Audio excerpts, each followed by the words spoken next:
الحمد لله رب العالمين حمد الشاكرين والصلاة والسلام على أشرف الأنبياء والمرسلين أما بعد د لمر تلویزیون ډیرو قدرمنو خوږو اوریدونکو لیدونکو السلام علیکم ورحمت الله وبرکاتو.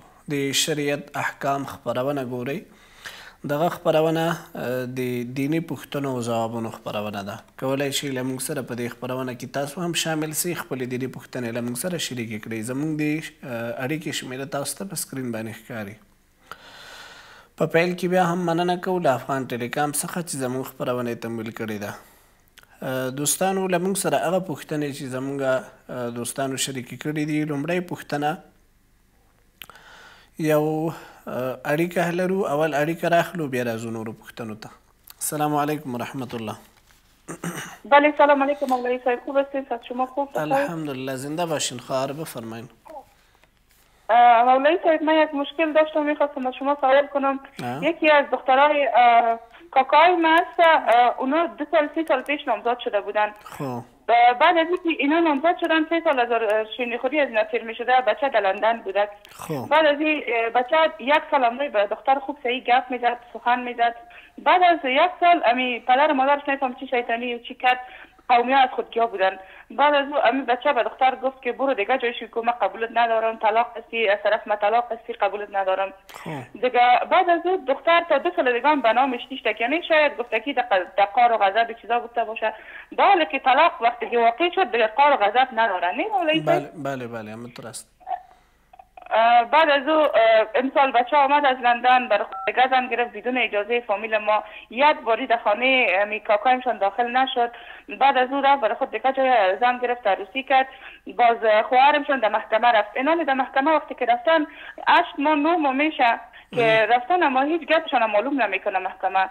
امی امروز برو صبح برو میگه ما بچه را قسم میدیم. وقتی که قسم بخوره طلاق پس برمیگرده. نه خیر، طلاق کجا برمیگرده؟ یک دفعه که طلاق داد دیگه 3 ماه تیر شده و زن مغلظه میشه دیگه. بچه میتونه دیگه جای ازدواج بکنه، دختر میتونه دیگه جای ازدواج بکنه دیگه. مسئله زنا فسخ شده، چرا به محکمه رفته؟ خب به محکمه به این خاطر ما اول شورای قومی در بین خود گرفته بودیم، امی کاکا و باشی خاله و مثلا قومی را خواستیم. خسر خوشوی دختر که در اینجا بود اونا حاضر نشدن. به می گفت که یعنی اگر اینا در شورای قومی از بین برن نکاح، اصلا اونا حجاب قبول شده بودن. باز وقتی که طلاق واقع شد دیگه حجاب قبول هم در طلاق واقع میشه. باز امی بچه دیگه هیچ نشد نامد. یک دفعه او بچه امی را قبول میکنه که ما طلاق دادم یا قبول نمیکنه؟ مولوی صاحب او وقت که ما امرای دختر کاکایم شیشته بودم که برای زنگ زده بود، گفته بود که من به سم طلاق قسم میخورم که تو را قبول ندارم، برو دیگه جاشی که دختر به نام من نشی، طلاقت میتم، قبولت ندارم، طلاق هستی از طرف من، هر جایی که میدی برو. اما امروز دیگه نه، ما این گپ نگفتیم. ما ازش ثبت داریم، ثبت صدا. خب ثبت صدا وقتی که دارین خب باز مشکل حل میشه دیگه. در این صورت خب طبعا این خو یک عالم در منطقه میتونه این مسئله را حل کنه. یک مولوی صاحبی که در منطقه باشه، مولوی صاحب مسجد باشه، خوب عالم دین باشه، اگر پیش از او هم بشینین موضوع حل میشه. فهمیدین گپا؟ ما چندین بار مولوی صاحب پیش زیادتر مولوی در مسجد ها رفتیم، این گپا را از پیشان پرسان کردیم. مولوی امی گپ خودت ازد که وقتی که طلاق واقع شد بعد از 3 ماه او دختر دیگه معلقا آزاد است، میتونه هر جای دیگه بره. اما در محکمه پیش قاضی که میرن، قاضی بازی گپ نمیزنه. امروز برو صبح برو باش ما بچه قسم میتیم، او بچه هم آل پس ما بله خواهر، ما راه حلش میگم بریتان منتظر باشه. ورزو دوستانو زموږ سره ورور پوښتنه کړې ده بل چې په لمونځ کې که چېرته په زوره باندې خنده وشي نو لمونځ سره ماتېږي که نه. وایي زموږ یو ملګری په لمونځ باندې ولاړو او په لمونځ کې وخندل، بیا موږ ورته ویلی چې ستا لمونځ مات شو. وایي دی وایي چې نه زما لمونځ نه دی مات، داسې ډېر کسان ما لیدلي دي په لمونځ کې خاندي او لمونځ داسې په اسانه شیانو سره نه ماتېږي. وایي دا دلیل د ځان لپاره پیش کوي. نو آیا د دې سړي لمونځ مات دی که نه دی مات؟ لومړی پوښتنه، په لمونځ کې په زوره خندا کول څه حکم لري؟ دویمه پوښتنه له موږ سره ورور کړې ده د خاوند حقوق تر پښو لاندې کول.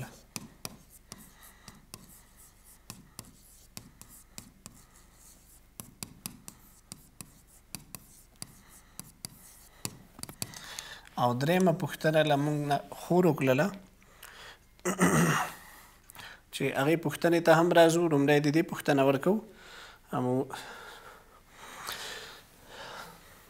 خواهر ما که پرسیدن در مورد مسئلهش تفصیلی بود، انشالله سر از آن باز بیم بحث میکنیم.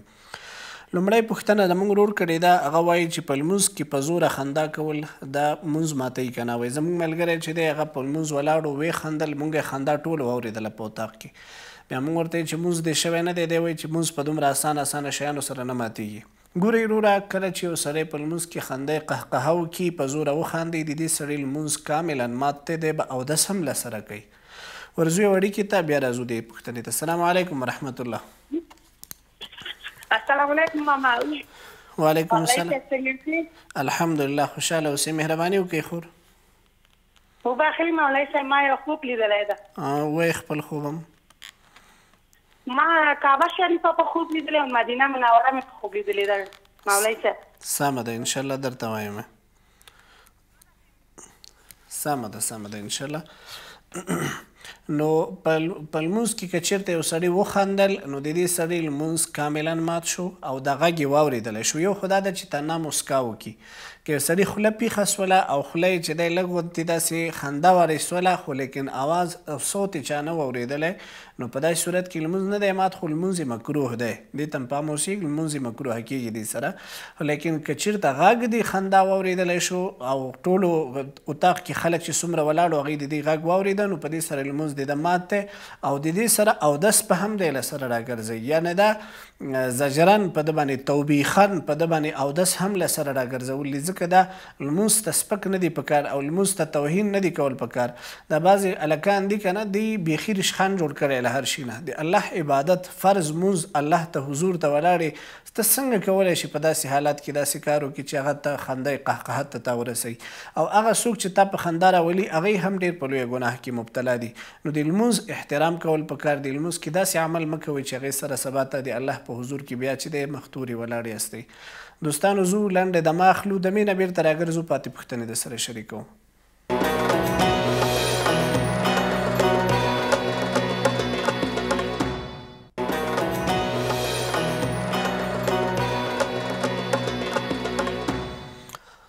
دوستانو خپرونې ته ښه راغلاست درته وایو. 0:19:992:50 زموږ د اړیکې شمېره ده، کولی سئ له موږ سره خپلې پوښتنې شریکې کړئ. زموږ یو ورور اړیکه نیولې وه، هغه ویلې چې مولوي صاحب زما میرمن ده او میرمن یو پیسه ارزښت نه راکوي، په کور کې وهل ډبول هم راکوي، له خپلې میرمنې نه وهل ډبول خوري. او بل ورسره یې ویلې چې 4 میاشتې کېږي چې زه خپلې میرمنې سره اوسه پورې نه یم ناست سوی، پرېږدي مې نم په کور کې، له کور نه مې شړي. نو عجیب غریب سوالونه هم راځي، سړی ورته حیران پاتې شي. ورځو یو اړیکې ته اړیکه راخلو، بیا راځو دې پوښتنې ته. السلام علیکم ورحمت الله. السلام علیکم مولوي صاحب. وعلیکم السلام. مهرباني وکړئ خور. مولوي صاحب یو پوښتنه مې درلوده. اورم ستاسو پوښتنه. زما یو څو دانې خویندې وې، هماسې د ما ته یې د میراث حق ټولې بخښلی و، هماسې بخشش یې کړی وه. او اوس یو کور اوس پاسېدلی دی، وایي زه د خپل حق اخلم، ما بخښلی نه دی، داسې خبرې کوي. شهیدان هم لري، د ملا جومات ملا چې وه هغه هم شاته مور یې ښی وه، شهید یې وه. سمه ده. او اوس دا یعنې دا څه رقم ته کېږي؟ دا حق کېږي نه کېږي؟ هغه وخت یې بخښلی وه. صحیح ده، یعنې ستاسو خور بخښلی و، دا حق اوس یې غواړي که ورور بخښلی؟ زمونږ خور بخور په زړه باندې خلک یې ټول کړ، د خپل حق یې 4 خویندې یې وبخښلې، ولې دا خور اوس وایي نه زه بېرته حق بې اخلم، دغه ورور نه مې اخلم. دا ورته کېږي یا نه کېږي؟ نه کېږي، دا حق یې نه کېږي، درته وایم انشاءالله تفصیلي. نو دا ورور پوښتنه کوي چې زه د خپلې ښځې نه د خپلې میرمنې نه وهل او ډبول هم خورم، کله چې دی کور ته مې هم نه پرېږدي او د ما ټول حقوق یې له پښو لاندې کړي، په داسې حال کې چې مزدوري غریبي مې کړې ده، خپله ښځه مې ساتلې ده، خو نن هغه ښځه ما ته یو پیسه ارزښت نه راکوي، زه څه وکړم؟ ګورئ دلته دوه مسلې دي. لومړی خو د خپلو خویندو په خدمت کې عرض کوم که ستا خاوند ګرچې ستا په مخ کې ډېر ضعیف دی او ته ورباندې قوي واوسېږي، لیکن ستا خاوند په شرعي لحاظ سره تا باندې فوقیت لري، ته باید د هغه خبره ومنې، د هغه احترام وکړي، د هغه په مخ کې سپکاوی ونه کړي، هغه ته چې دی بد رد او سپک الفاظ ونه وایي. دا په شرعي لحاظ سره ډېر سخت منع راغلی ده. خاوندان په خپلو ښځو باندې دا پوره حقوق لري، یعنې دومره لوی حقوق چې خاوند لري. نبي علیه الصلاة والسلام فرمایي چې که چېرته سجده کول جایز وی نو ما به ښځو ته ویلي وو چې خپلو میډونو ته سجده وکړئ، خو سجده ناجایز د دې وجې نه سجده کول نه دی پکار. یعنې دومره لوی حق لري دا خاوند ستا باندې. او بیا د خاوند ډبول وهل، نو زه خو دې سړي ته حیران یم چې له خپلې مېرمنې نه دی وهل او ډبول څنګه خوري. داسې خو به هر حال کیدلی شي بعضې ښځې ډېرې قوي واوسېږي، نو داسې کول نه دی پکار. زما د ورور په خدمت کې عرض دی چې ته خپل د دغې ښځې چې ورونه دي ماماګانې دي دا ورباندې راجمع کړه، سپین ږیرې راجمع کړه او دې ښځې ته یو درس ورکوي، پوهېږئ. که چېرته نه پوهېږي بیا ورته طلاق ورکړه، ځکه چې دا بیا د ښځې او د خاوند رشته اصلا پاتې نه شوله. کله چې د ښځې او د خاوند رشته پاتې نه سي، کله چې مسله د وهلو ډبولو ته ورسېږي، نو بیا نو د دې ژوند څه فایده شوله. بیا پرېږده چې خپله هغه خپله ځان ته خپله خاوند ده، خپله ځان ته میړه ده، نو چې ښځې ته د میړه ضرورت بیا نشته د هغسې په هغسې صورت کې. نو که موږ یو طرف ته که نه سړیو ته نصیحت کوو، داسې باید ښځو ته هم وایو چې تاسو هم لږ ګزاره وکوئ، داسې هم مه کوئ چې خاوند دې ضعیف دی خدای ناخواسته ته ورباندې بیا ظلم کوئ، نو داسې نه دي کول پکار. ورځو یو اړیکې ته اړیکه راخلو ګورو له موږ سره څوک دی. السلام علیکم ورحمت الله. بله سلام علیکم مولوي صاحب، یو پوښتنه مې درلوده. مهرباني وکړئ خورې. مولوي صاحب 3 کاله کېږي چې واده مې کړی دی، ډېره د شیطان وسوسې راکوي، دا زړه مې بیخي ډېر ناراحته مولوي صاحب، ډېره ناپوهه یم. داسې راته ښکاري مولوي صاحب دا 3 کاله داسې فکر کوم نن به مې خاوند مړ کېږي، څومره به مړ کېږي. ولې به مړ کېږي؟ څه چل دی؟ څه مسله ده؟ ولې څه مسله؟ په خوب یې وینم مولوي صاحب، د ورځې هم دا چرت ما سره د شپې هم ده، بیخي مې پرېمۍ شوې مولوي صاحب، نور حوصله نه لرم. خیر دی، تاسو لږ حوصله وکړئ. ما سره یو 2 دقیقې زه تاسو نه پوښتنه کوم. ګوره خورې، که چېرته ستا خاوند ته څه مشکلات وي، خو هغه م راته ووایه. که چېرته مشکلات نه وي، هغه خپله وظیفه کوي، خپل کار کوي، خو هسې تا سره تشویش ایجاد سوی، څه مسله ده، څه مشکل ده؟ هیڅ مشکل نشته مولوي صاحب، شکر الحمدلله، سم خوشحاله ژوند مې ده. هر وظیفې ته ځي راځي مولوي صاحب، مګر نه پوهېږم دغه یو تشویش مسله ده. 3 کاله ده مولوي صاحب، بیخي نوره کاره نه لرم، څنګه وکړم؟ سمه ده، انشاءالله دغې ته تشویش مه کوئ انشاءالله. او دا تاسې د خپل ذهني فشار خاوند سره لکه چې ډېره زیاته مینه لرئ، د دې وجې نه داسې مشکل لا مخکې سوی دی. خو سمه ده خو زه درته لاره حل درښیم انشاءالله، منتظر اوسېږه. نو بل زمونږ ورور پوښتنه وکړله چې خوب کې د موږ یو خور پوښتنه وکړله چې خوب کې کعبه او مدینه وینمه، نو آیا د دې تعبیر څه شی دی؟ ګورئ، هغه کس چې په خوب کې ویني بیت الله شریف کې ولاړ دی، هلته لمونځ کوي، په بیت الله شریف اذان اوري، په مدینه منوره کې ولاړ دی، د دې یو ډېر ټولو د خوب چې کوم تعبیرونه دي په هغې کې دا راځي چې دغه کس که هغه خور وي د مونږ، که د مونږ ورور وي، انشاءالله الله رب العزت بیا بیت الله شریف ته رسوي، او دا ستاسو لپاره د خوشخبرۍ یو خوب دی. په ژوند کې کال 2 کال 4 وخت کې انشاءالله فرصت الله به دې ورسوي انشاءالله. او دا ډېرې مینې د دین او د اسلام سره د دې د اشاره ده چې یو کس ډیره مینه لري. بله پوښتنه له موږ نه خور وکړله، یک بخواهر ما پرسان کردن که یک بخواهر ما میگه یک شوهرش بوده و شوهر اصلا تو بود که نامزاد بود خارج از کشور، بعد از این دیگه دلش سیر شده، تا 1 سال 2 سال رابطه داشت و گفته که طلاق استی. آره بعد از طلاق شدن 2-3 سال بعد آمد کشور د ایجا عروسی کرد و فعلا میگه که ما طلاق ندادیم و ایلایش نمیکنه، در حالی که از طلاقش پیش ما ثبوت است. ببینین خواهر عزیزه، فعلا امی موضوعی که شما گفتین و ما چیزی که دریافت کردیم و چیزی که فهمیدم این است که امی شوهر خودش منکر شده از طلاق دادن، یعنی طلاقی که داده آلی او منکر است از طلاق دادن. او به خودش میفهمه. فعلا او را قناعت بتین راضی بسازین به هر طریقی که میشه که همی خانم ایلا کنه. وقتی که طلاق دادی، یک طلاق داده باشی خو پس تجدید نکاح کرده میتونی. اگر یک طلاق نیست 3 طلاق داده باشی در این صورت این خانم از تو نیست دیگه و خودت زنم گرفتی. زندگی یک دختر چرا برباد میکنه؟ یعنی ما بیخی در این مسئله همی بعضی مردا که هستن اینقدر ظلم قارون هم اینقدر ظلم نکرده بود. یعنی یک دختر 30 سال وقت ششت آلی زنم گرفتی و بازم ایره معلق باندی و محکمه هم کوشش بکنین که موضوع را شما دو طرفه بین خود حل کنین.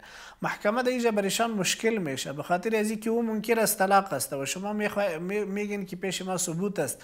ثبوتی که صوتی کلیپ باشه او در شریعت قبول نمیشه در محکمه به خاطر که امروز صوت ها این قسم تغییر داده میشه و او اصلا شرعی دلیل نیست.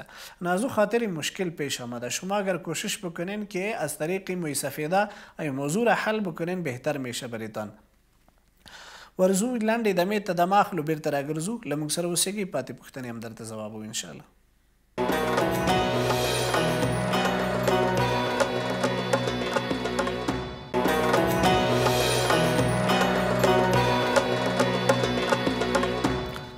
خپرونې ته ښه راغلاست درته وایو. بیا هم زمونږ خور پوښتنه کړې وه چې وایي زمونږ یو خور وه هغې میراث معاف کړی و د ټولو خلکو په مخ کې د هغې باندې شاهدان هم موجود دي حتی د مسجد امام هم موجود و خپل حق یې بخلی و. اوس بیا را مخکې سوی ده وایي چې زه خپل حق غواړم.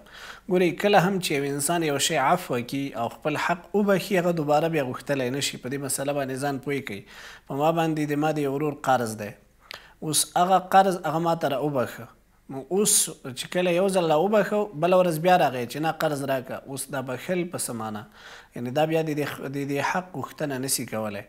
نو بخل دا چې یو ځل وبخل شه د حق ساقط څه نو بیا دوباره د دې غوښتنه نشي کولی. نو دغه خور پوه کوي په دې مسله باندې. اخلو یو اړیکه له موږ سره څوک دی. السلام علیکم ورحمت الله.